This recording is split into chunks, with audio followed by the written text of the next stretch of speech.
Hello friends, welcome back here.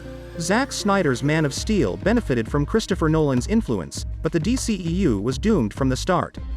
Batman Begins, a gritty and more realistic reinvention of the character, is how director Christopher Nolan brought the caped crusader back to life after Batman and Robin shattered his reputation as a cinematic star.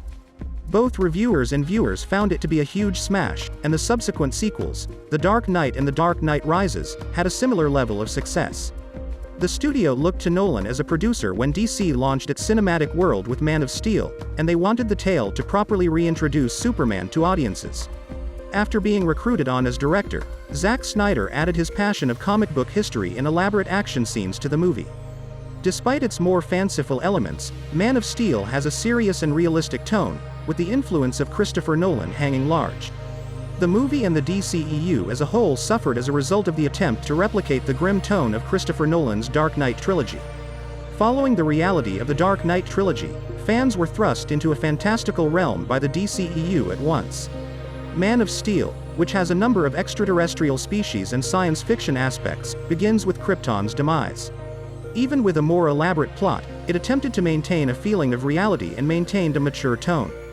Snyder talked about his want to focus more on the Superman comic books in an interview with Empire from 2010.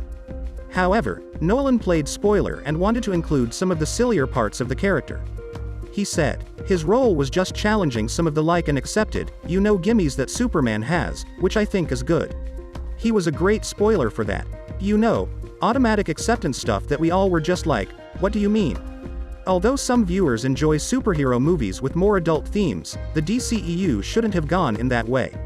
Many of these characters' more absurd qualities ran counter to Nolan and Snyder's tragic, realistic tone, particularly in Batman vs Superman: Dawn of Justice, the next movie. DC tried to lighten the tone for movies like Suicide Squad and Justice League because of the audience's outcry about this tone. The DCEU, in contrast to the MCU, never struck a steady tone, mostly because of the conflicting responses to Man of Steel. The DCEU began with Man of Steel, but it doesn't feel right, especially now that DC has made a clear departure from the tragic and melancholy tone.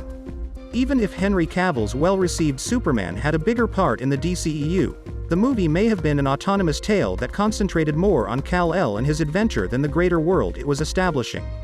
In the same way that Matt Reeves had a great deal of influence over his portrayal of Batman, Snyder could have had greater creative freedom with Superman. Although the tone of Superman legacy is unknown, it doesn't seem probable that the film would take the same dark approach. Please like this video and subscribe to my channel. See you soon.